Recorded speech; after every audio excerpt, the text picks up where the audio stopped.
మైండ్లో క్లారిటీగా ఆలోచిస్తున్నారా? ఆలోచనలను ఎటువైపు తీసుకువెళ్తున్నారు? చెక్ చేసుకుంటున్నారా?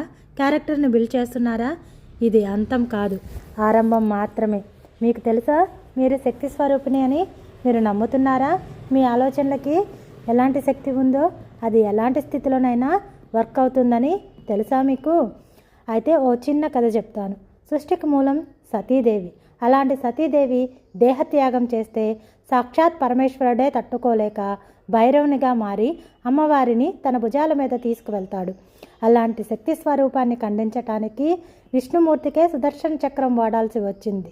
ఆ దేహం భాగాలుగా పడిన చోట్లనే ఇప్పుడు మనం అష్టాదశ శక్తి పీఠాలుగా కొలుస్తున్నాము. కాబట్టి శక్తి స్వరూపునిగా మారాలి అంటే సంకల్ప బలాన్ని సెట్ చేసుకోవటం మర్చిపోవద్దు. మీ సంకల్ప బలం ఎంత ఉన్నతంగా ఉండాలి అనుకుంటే మీరు ఉనికిని కోల్పోకుండా మీ దేహ త్యాగం తర్వాత కూడా మీ సంకల్ప బలం అనేది నలుగురికి ఆదర్శదాయకమైన విధంగా ఉండాలి. అంతేకాకుండా మీరు వేసే ప్రతి ఆలోచన, ప్రతి అడుగు మీ యొక్క గమ్యం వైపు వెళ్ళాలి.